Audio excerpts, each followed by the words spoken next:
Today I have a special treat for everyone. I'm responding to a response video. The initial video by Riley Dennis is about poverty and deserved its own response. I would have given it its own response, but Ranting Monkey beat me to it. In Ranting Monkey's response, there are certain errors as well. So today I'm going to not only respond to Riley Dennis's errors, but Ranting Monkey's responding errors.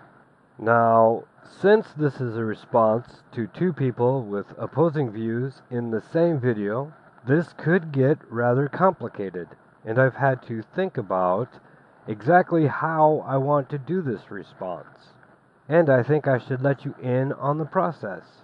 As Ranting Monkey did, I will allow Riley Dennis to make his point, and if I have a response, I will respond after his point. If Ranting Monkey then responds in error to that point, I will respond to Ranting Monkey. This format could make this video a little longer than standard, but I will try to cut out any point that Riley didn't get wrong, or any response by Ranting Monkey that he didn't get wrong, to save some time. And before I begin, I'd like to put my perspective out there so that you know where I'm coming from. Now, I'm not one to want to presume things, but my guess is, and I will gladly admit if I'm wrong, that neither Riley Dennis nor Ranting Monkey have lived in abject poverty, or at least not to any lengthy degree in time. As well, I may be wrong to say that neither of them have lived in a state of constant threat of homelessness. Again, I will apologize and admit I'm wrong if either one of these two should come forward and correct my stance on that. However, if that is the case, perhaps my bringing of that perspective will be a service to one or both of them. So, with the preliminaries out of the way, let us get started. Alright, here's the thing. I have this really controversial opinion that poor people deserve nice things every once in a while. I think poor people don't have to be constantly suffering and struggling. I don't know why that's controversial, but here we are. It might seem a bit presumptuous for me at this early stage in my response to take issue with just a single word you've said. But I do know where your video is going, and so I'm going to take issue with your word deserve. Do poor people have the right to have nice things? Of course. If they earn the means to get nice things, they of course have the right to have those nice things. But deserve to get nice things is a completely different statement, as you're going to show in the remainder of your video. Everyone deserves to get $1 million. Does that mean that everyone has the responsibility to make sure that everyone gets $1 million? I don't think so. And I'm speaking as someone who has plenty of experience of being on the poor end of the financial spectrum. So that should tell you something. You've probably seen these graphics from Fox News that everyone made fun of a few years ago, where they were saying that poor people aren't really poor if they have refrigerators and microwaves. More recently, you may have heard about bills being proposed to stop poor people from spending food stamp money on soda, fast food, steak, lobster, all that kind of stuff. Or programs being put in place to drug test welfare recipients. To me, it seems like all of this stuff kind of stems from like two ideas. The first is that poor people have to be in a constant state of suffering to really be poor. My apologies up front. Ranting Monkey seems to clip these things rather long, and has left several points that need to be addressed in this particular clip. For instance, the refrigerators/microwaves statement. Yes, the relatively well-off seem to see a lot of things as luxurious, but I think it's rather a moot point, since refrigerators and even microwaves are available to the poor in rental units as a standard accommodation. So those poor who can afford to rent often have these things as a matter of course, and therefore they can't be considered luxuries. As far as the argument about food stamps and soda, fast food, steaks, and lobster, yes, the food stamps program through the government, brought to you by the taxpayers, would like to see you buy food that is affordable and nutritious, because these are the necessities, instead of food that is overpriced and, say, less nutritious, because these are luxuries. On the drug testing point, I see no problem with this whatsoever. If you are poor because you're spending all your money on drugs, then you're not truly poor and don't deserve to be assisted.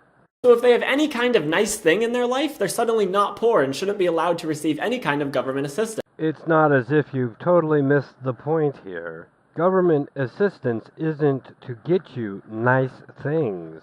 Government assistance is to get you necessities. Yes, government assistance will help you get the refrigerator and the microwave through rental assistance. It will help you get the food that you need to survive through food stamps. It won't get you, and it is not meant to get you, luxury items. If you can afford to buy a steak on your food stamps, okay, so long as you're buying that steak in the grocery store and cooking it up yourself. Food stamps are not meant to take you out to a 5-star restaurant to get that steak. It also won't get you into an expensive high-end luxury apartment. It's not intended for that. It's intended to put a roof over your head at your level of need. As far as drugs go, unless they are prescription drugs, which you can get through welfare and its various Medicaid programs, it will never do that for you, nor should it. Nice things are the things that you earn the money to get. By earning the money to get nice things, you also earn the money to get some of the necessities. This is why most welfare programs are built on a sliding scale, based on your income. Having been in most of these systems myself at one point or another in my life, I can tell you, you don't get kicked off of these programs for having a nice thing, or even several nice things. It's when you have enough nice things and the means to get such nice things that they start to remove you from these programs, because you're not poor anymore. But I will remind you again on the one issue, and that is the issue of drugs. If you can afford drugs, you are not poor enough to require assistance. In fact, in most cases, when you get assistance and you are doing drugs, it is the assistance, and therefore the taxpayers, who are paying for the drugs. The second part of this is that people think they're entitled to morally dictate the lives of welfare recipients because technically they're being paid with taxpayer money. I think you're confusing financially dictate with morally dictate. Since the taxpayers are providing the money to an agency whose purpose is to provide money to those who need money, it shouldn't be considered highly inappropriate that that agency, in its duty to the people providing the money, should have some right to assess the recipient's need for that money.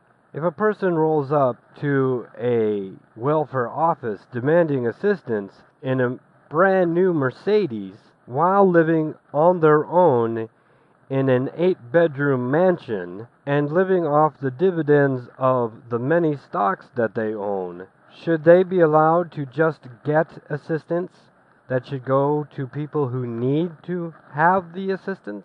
I think we can agree that the answer is, of course not. So should the person who is getting the assistance because they need it be allowed to spend that necessary assistance on a Mercedes, a mansion with 8 bedrooms, and in the purchasing of stocks? I think you can see that the second question is more rhetorical, because of course the answer is the same. These aren't moral distinctions. These are financial ones. Nowhere in the decision-making process between do you have everything you need to have and do you not have everything you need to have, is there a moral decision being made? I've never encountered an application for assistance that required me to answer questions about my religiosity, my feelings on the death sentence, or what do you do with your free time? Because these moral considerations are not being made. For the first part of that, I think people just have no concept of what it's like to be poor. Like, a refrigerator is a pretty basic amenity in the US. You kinda need it to store food. I can imagine like 500 scenarios where someone has a refrigerator and is still struggling financially. It's not like a fridge is some opulent sign of wealth. You could easily be living paycheck to paycheck, barely being able to afford your rent and eating instant ramen for dinner every night, while still living in an apartment with a fridge. Well, like I said before, I don't think you have any concept of what it's like to live poor, and so I don't understand why you're lecturing everyone else on what it's like to live poor. But, as I pointed out previously, the refrigerator is a moot point. Either you can afford the apartment with the refrigerator, or you can't afford an apartment. Okay, stay with me here. A refrigerator is a luxury item. No matter how important you think it is, it's not mandatory for survival. Does that mean I don't think poor people should have refrigerators? No, nobody's saying that. What they're saying is that in relative terms, being poor in America is a lot easier than being poor somewhere else. Living paycheck to paycheck off ramen noodles is a lot better than living UN ration to UN ration. Ranting Monkey, I have to say that I was totally awestruck when I heard you come up with this particular response. When I say awestruck, I don't mean in a positive way. I actually can't believe that you would attempt to use a relative privation argument in this instance.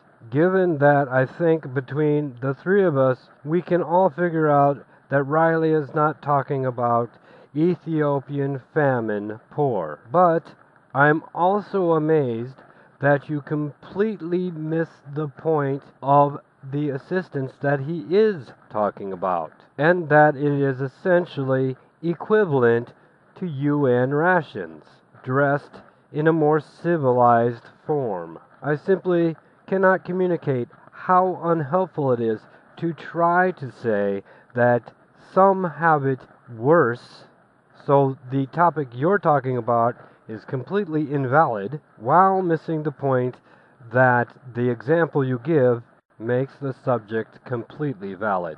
As far as where is it worse to be poor? Being poor is being poor. The person who can't afford to eat in the United States is equivalent to the person who can't afford to eat anywhere else.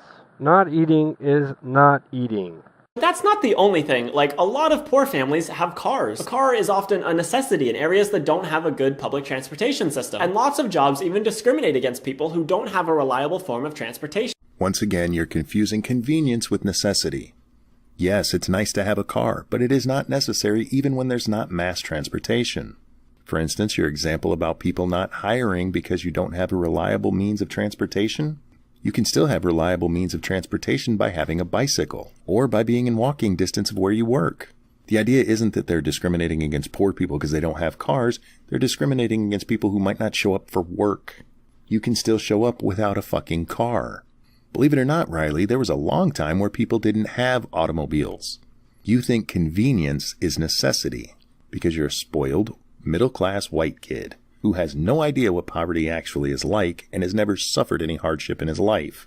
And here you continue with the relative privation, this time with an example of at one time there were no cars, but now there are cars, so cars are now a luxury. But in the sphere in which Riley is discussing this topic, he is exactly right.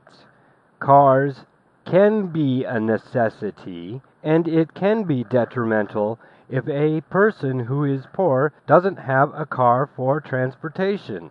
In fact, employers will discriminate on whether you have an automobile or not. I have faced this very situation, and it can be a necessity to have a car in certain situations. For instance, if you live in a small town, it is often required that you have some way of getting to another town or city to gain employment. In such situations, public transportation is not always available. Other forms of transportation, such as your example of a bike, are insufficient to the requirement.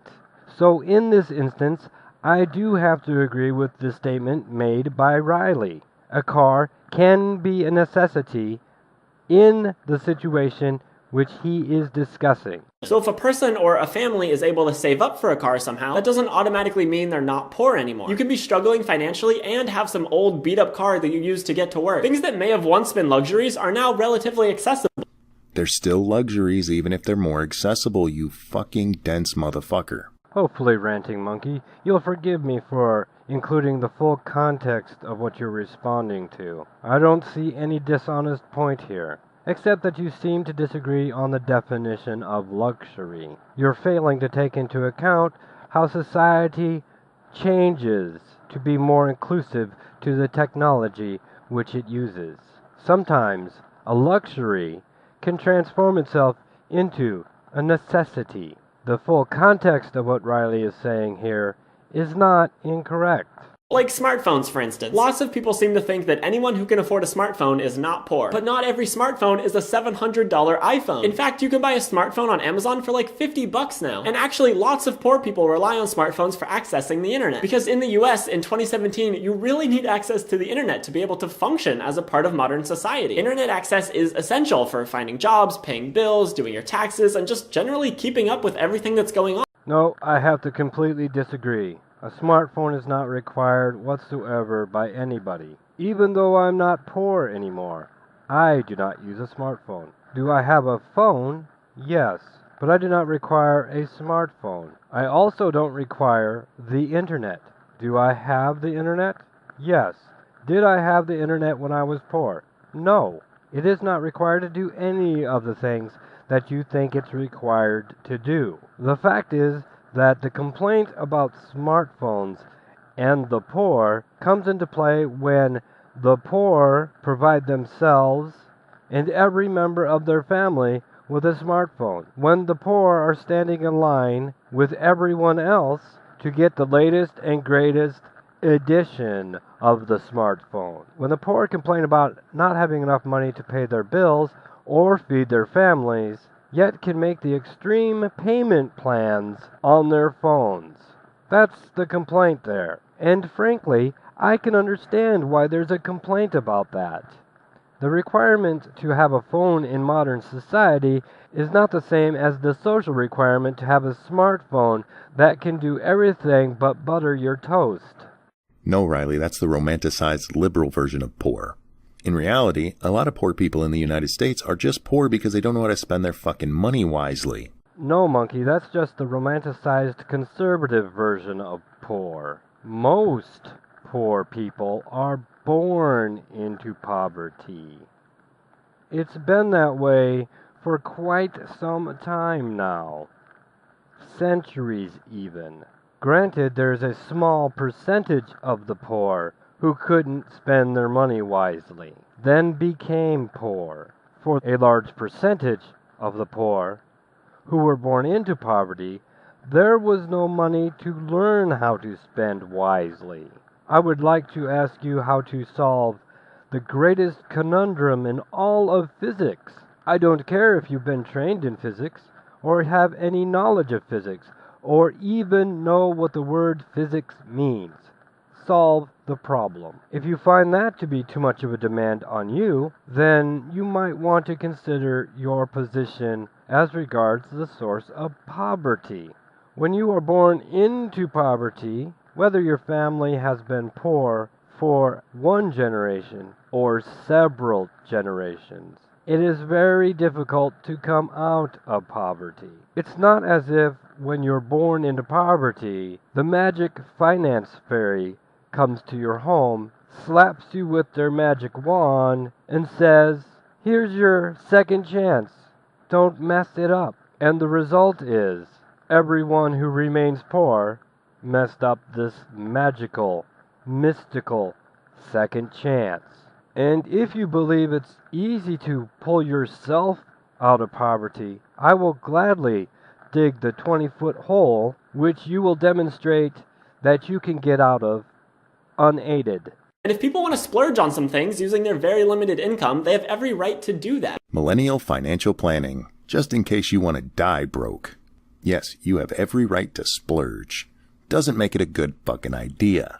It's a far better idea to let those poor people wallow in their desperation.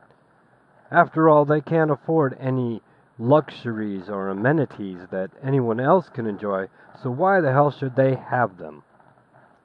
Nothing bad can come from this kind of thinking. I'm sure of it. But I must say, I'm getting tired of your responses making me agree with Riley Dennis. Of all people.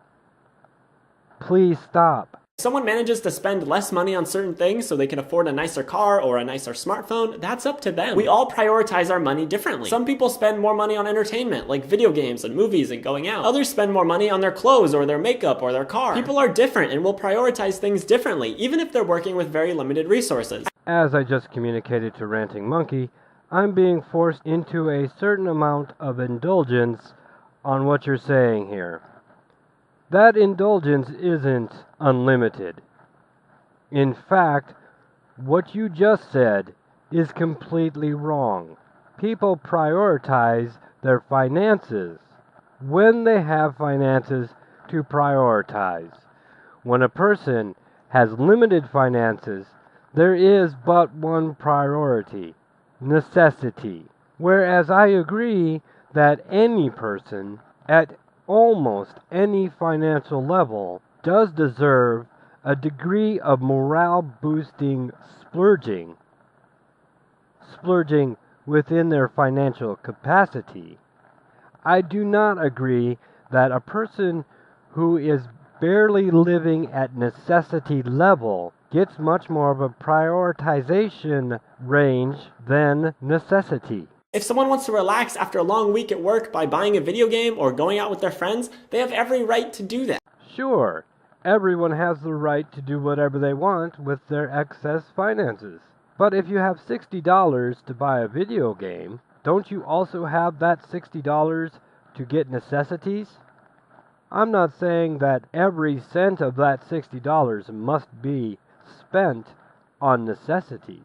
I'm saying that a fair chunk of that money could be used for necessities while also getting some smaller, less expensive item that makes you feel just as good as the video game. As far as going out with your friends is concerned, that's the same $60 or so as the video game, and I have the same response. What you, and apparently many poor people, don't understand is that having what everyone else has doesn't serve you to get out of the state that you're in. The state that you're in is poverty.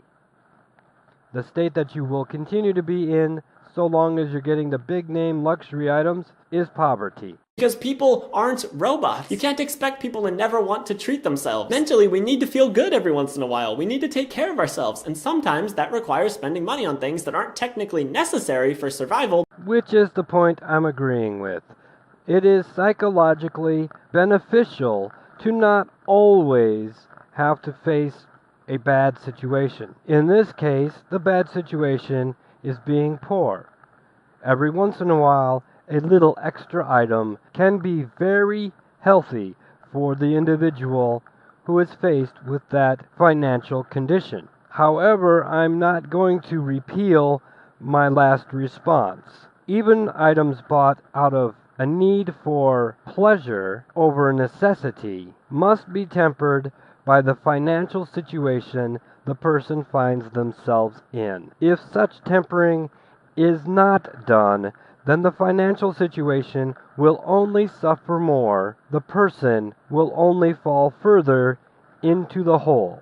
Okay, so maybe you're okay with poor people spending their own money on that, but what about when they're on welfare? Because then they're spending your money. When we talk about welfare, we're usually talking about food stamps through the SNAP program or income assistance through the TANF program. Both of these things are relatively small chunks of the federal budget, but they're definitely still taxpayer funded. So shouldn't we have a say in exactly what poor people can buy with the money that's given to them through these programs? No, of course not. Because those people still deserve autonomy in how they choose to spend their money. Now, I did remove one reply by Ranting Monkey that fell somewhere between those two clips of Riley Dennis, because Riley Dennis hadn't finished making his point. I do, in essence, agree with Ranting Monkey's reply, but until Riley's allowed to make the full point, I don't see the purpose of responding. Riley, you do understand that these monies are collected through taxes.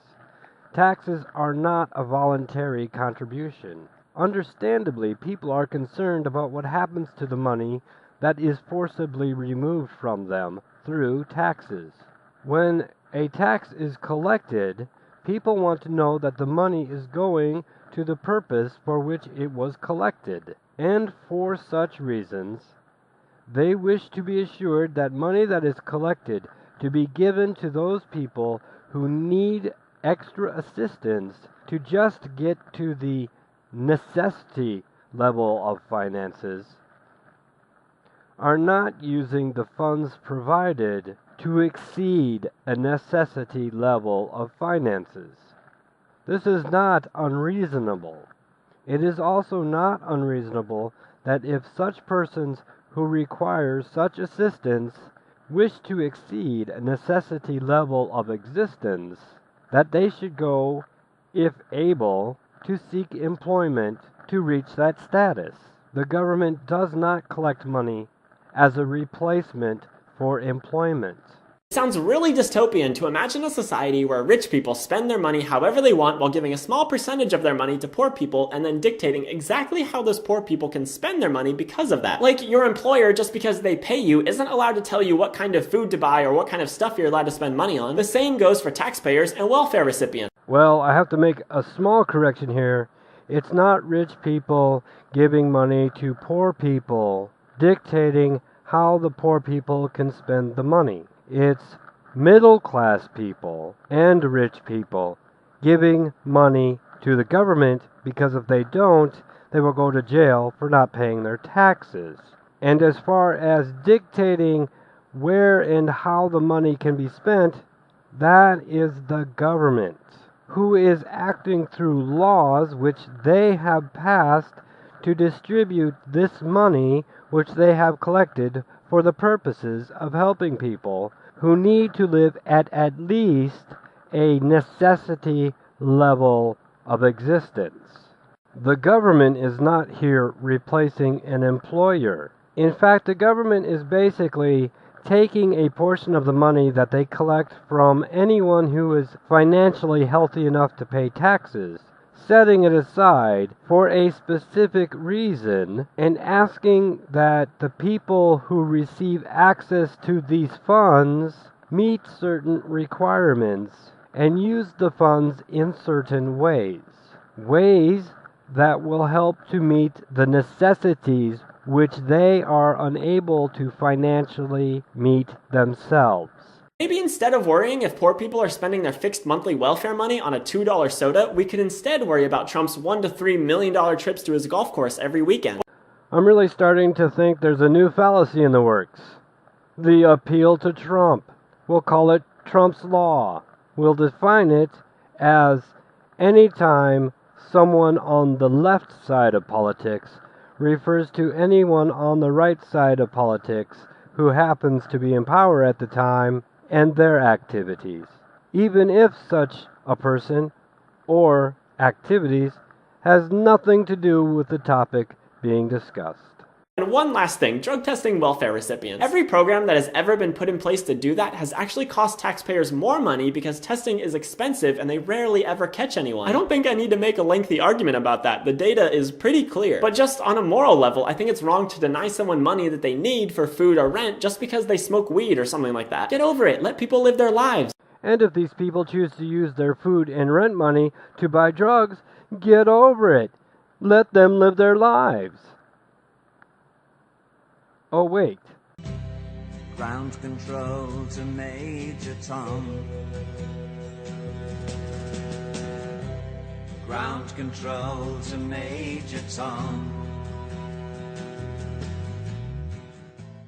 And in this case, it's our money because it's coming out of our paychecks to go to these people. It's not our money. It's the government's money because you gave it to the government. Your response makes me sad.